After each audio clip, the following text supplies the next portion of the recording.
Halo, Assalamualaikum warahmatullahi wabarakatuh. Selamat berjumpa, saya dengan Yuyun Yuliawati.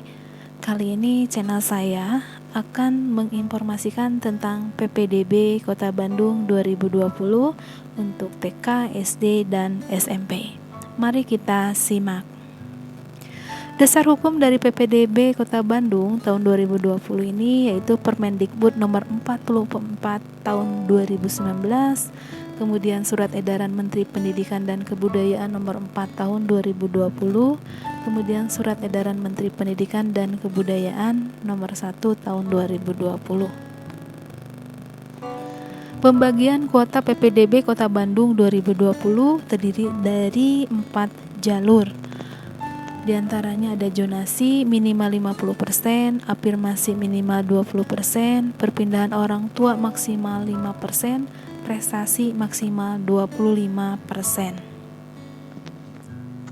Jalur PPDB Kota Bandung yaitu ada TK, SD, dan juga SMP. Untuk jalur PPDB TK yaitu terdiri dari jalur zonasi dan jalur perpindahan tugas orang tua. Untuk jalur PPDB SD yaitu jalur zonasi dan juga perpindahan tugas orang tua. Jalur PPDB untuk ke SMP terdiri dari 4 jalur yaitu zonasi, afirmasi atau RMP, 3 prestasi, dan juga perpindahan tugas orang tua. Persyaratan dokumen pendaftaran PPDB 2020, apa sih yang harus dipersiapkan oleh orang tua? Yaitu yang pertama umum atau termasuk juga untuk zonasi. Umum di sini ada 3, yaitu akte kelahiran, KK, atau surat keterangan domisili, dan KTP orang tua. Kemudian afirmasi. Untuk afirmasi persyaratan dokumen pendaftaran PPDB-nya yaitu dibuktikan salah satu pengendali program kemiskinan, diantaranya ada kartu KKS, kartu KIP, kartu KIS, kartu PKH, kartu BPNT, dan kartu DTKW. Persyaratan PPDB Kota Bandung tahun 2020 untuk perpindahan orang tua yaitu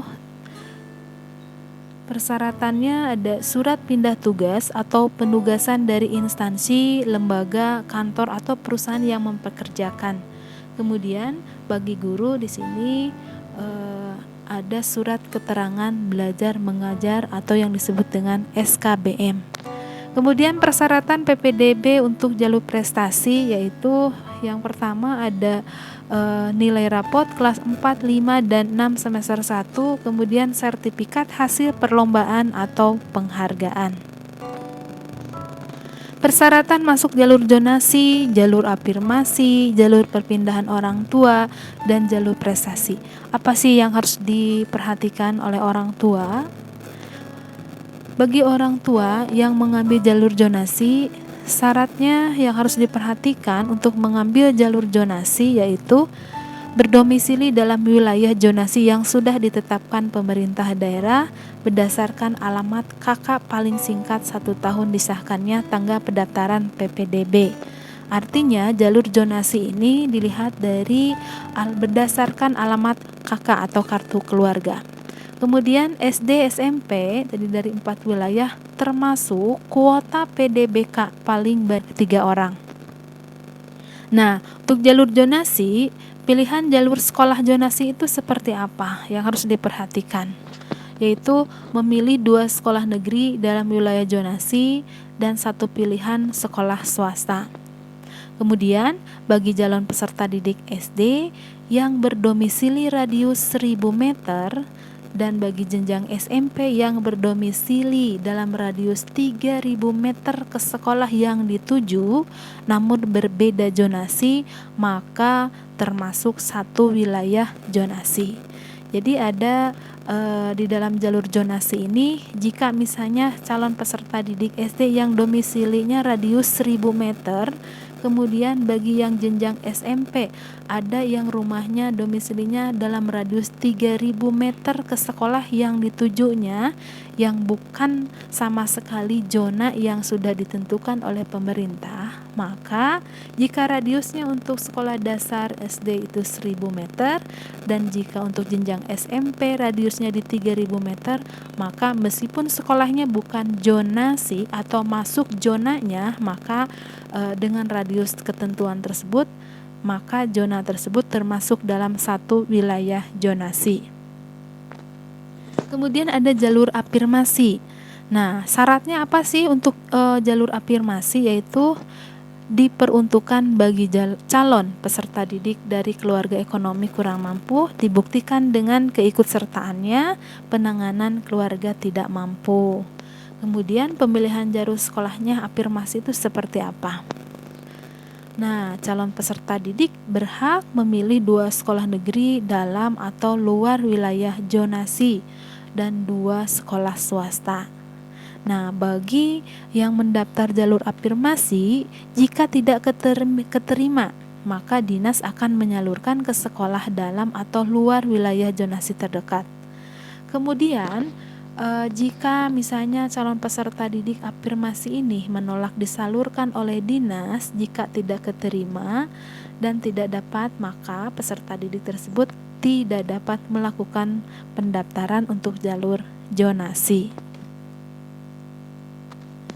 Kemudian jalur perpindahan tugas orang tua, syaratnya yaitu dibuktikan dengan surat penugasan dari instansi, lembaga, kantor atau perusahaan yang memperkerjakannya. Kemudian untuk pilihan jalur sekolah untuk perpindahan tugas orang tua, yaitu diantaranya calon peserta didik berhak memilih 2 sekolah negeri dalam wilayah zonasi. Tentunya dalam wilayah zonasi tempat di mana jalur perpindahan orang tua. Kemudian kuota perpindahan tugas orang tua wali dapat digunakan juga untuk anak guru. Kemudian jalur prestasi. Syaratnya yang harus diperhatikan untuk jalur prestasi adalah prestasi nilai rapot sekitar 60% dari kuota prestasi, akumulasi rata-rata mata pelajaran yaitu 8 mata pelajaran, yaitu pendidikan agama dan budi pekerti, kemudian ada PPKN, bahasa Indonesia, matematika, ilmu pengetahuan alam, ilmu pengetahuan sosial, seni budaya dan prakarya, dan juga PJOK dari kelas 4, 5, semester 1 dan semester 2 dan kelas 6 semester 1. Itu untuk presentasi atau prestasi dari nilai rapot merupakan jalur prestasi dalam termasuk jalur akademik. Kemudian jalur prestasi dalam bidang prestasi hasil perlombaan dan penghargaan sekitar 40% dari kuota prestasi. Bukti prestasi paling singkat 6 bulan, paling lama 3 tahun sejak tanggal pendaftaran. Nah, jika skor sama seleksi prestasi dari perlombaan dan penghargaan, maka yang seleksi berdasarkan skor dari sertifikat. Nah, untuk jalur prestasi ini dapat diisi oleh calon peserta didik dari luar kota Bandung. Pilihan sekolah jalur prestasi. Nah, untuk pilihan sekolah jalur prestasi, calon peserta didik memilih 2 sekolah negeri dalam atau luar wilayah zonasi. Bagi calon peserta didik luar kota Bandung juga berhak, tetapi hanya 1 pilihan sekolah perbatasan bagi jenjang SD, yaitu sekitar 30% dari jumlah kuota keseluruhan, dan untuk jenjang SMP 10% dari jumlah kuota jalur zona. Nah, itu saja yang saya sampaikan. Mudah-mudahan informasi ini memberikan gambaran kepada orang tua yang akan mendaftar ke sekolah TK, SD, dan juga SMP. Terima kasih. Assalamualaikum warahmatullahi wabarakatuh. Jangan lupa like, subscribe, dan komennya. Terima kasih.